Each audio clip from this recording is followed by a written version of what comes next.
One of the great things about the Power of the Jedi line was the edict from Lucasfilm requiring 50% of the figures from the classic trilogy meant we got a ton of classic trilogy figures, and much like the predecessor line, the end of the Power of the Force 2, we got a lot of variants of main characters. I mean, that's kind of what you have to do after a while, and honestly, most main characters do have slightly different looks or even different outfits. One character not so much is Vader, but Power of the Force 2 at the end did give us two new Vaders, including our first ever A New Hope Vader, where the outfit actually is different. And turning over to Power of the Jedi, we got other scene-specific Vaders, like Darth Vader from Dagobah, when Luke fights a ghost of Vader, or Emperor's Wrath Vader, where you get to see an X-ray of Vader and recreate this awesome scene where, Vader picks up Palpatine and gives him a little twirl before finally saying, "Will you marry me?" Okay, no. But see, the thing is, Vader doesn't change outfits that much. Pretty much all of his outfits look the same. So coming up with variants for him, for a main villain, is a bit of a stretch. And the two new tools introduced in Power of the Jedi would go on to be used for a ton of Vaders to come. They were great molds. They were great tools. And without the feature like the see-through helmet or removable faceplate, they worked as a generic Vader. And yes, by see-through helmet, it's this one here, our Emperor's Wrath Vader, recreating that moment where he's electrocuted by his boss.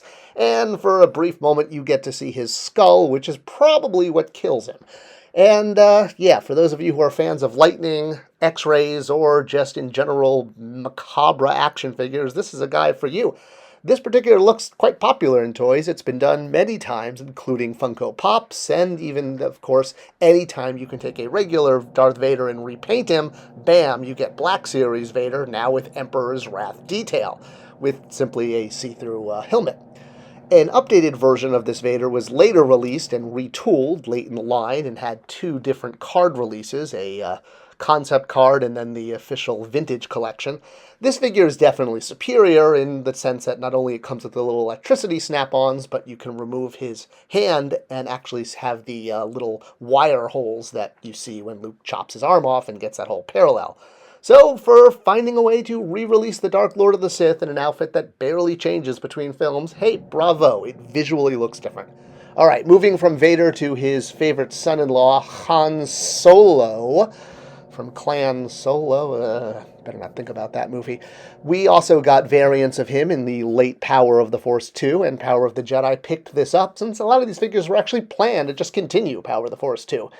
Now, Han, unlike Vader, does have quite a few outfits. Granted, they usually involve pants and vests, but they are different. Sometimes he takes his vest off when he gets frozen in carbonite and loses his vest and emerges without it. Yeah, go check that out. But for Power of the Jedi, we got Han carrying a blaster and in running pose. Well, not just in running pose. He does have one unique attribute that other Hans didn't have, and that's this, a Stormtrooper belt. Yep. Well, Han does wear a Stormtrooper belt, not just for Halloween, but when he's on the Death Star with Luke. He does his favorite imitation of running scared, careening around the Death Star, yelling at Stormtroopers, because, I guess that's the way to take them down. I mean, they're bad enough shots as is, but, yelling at them apparently is their weakness. Well, Han and Luke both wear these belts, and in the radio drama, which I'm a huge fan of, there's actually a whole little scene where Han instructs Luke to keep the belt on because it's got all sorts of cool gadgets and rations and devices in it. So this was Escape from the Death Star Han, not to be confused with This Escape from the Death Star Han, or rather, This Escape from the Death Star Han. They tend to reuse this name a lot. I wonder because it was copyrighted. Or how about Escape from the Death Star game? Well, at least this one wasn't with Han. Nope, we're talking about this figure specifically with the bent knees, and, well, he escaped the Death Star before that.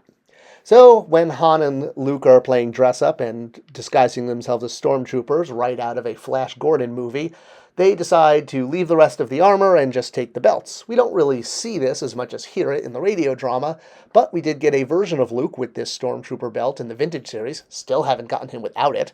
And we would get an updated version of this Han later on in the Legacy collection that came with both the belt and a helmet, which we also didn't see on screen. But hey, again, dressing up figures is fun, and kids are the main audience. Beats this version of Han, which never happened at all. I still can't believe they got away with this one. All right, more on that when we get to this figure in time. Moving on from Han Solo to his favorite buddy in the rebellion. Is he? I don't know, maybe Chewie is. Luke Skywalker, Jedi Knight and friend to Captain Solo. See, they're friends. All right. So Luke had a lot of figures released in Power of the Jedi, and 12-inch scale, he got this great 100th figure that came with a ton of accessories and outfits to change him. We would also get some odder ones, like the first and only Luke Skywalker to come in an adult diaper. More on that in the next episode. This is one of my favorite figures, though, and a great accessory. Now, the problem with this Luke is the face sculpt. Yeah, that little addition with the teeth, ugh. It was the first ever Luke in X-Wing gear, though, because this version was not Luke in X-Wing gear. This was Luke in his snowspeeder pilot, despite not saying that on package. And for those of you at home, yes, the snowspeeder suit and the X-Wing suit are different. Note around the neck and the way the sleeves are done and the little skirt piece. Here's a version of two vintage figures. Well, one vintage and one retro e-figure, but you can see the difference. So this Luke, with his buck teeth and all, did luckily get re-released without that paint op, which makes it a much better figure. But hey, for the very first X-Wing Luke in the modern line, this one still wins, even though it looks like he needs a lot of dental work. Of course, Luke in his X-Wing gear would be released many, many times throughout the line, and some would be better than others, but yeah, this one was kind of the worst. I mean, not this one, the Power of the Jedi one we're talking about. It's just those buck teeth. They just look terrible, and it's supposed to just look like he's smiling, but, well, at least we got a vintage collection, highly articulated one eventually, which was a great version. And if you wanted a figure that needed dental work, hey, this is the one I highly recommend. Someone call Molar.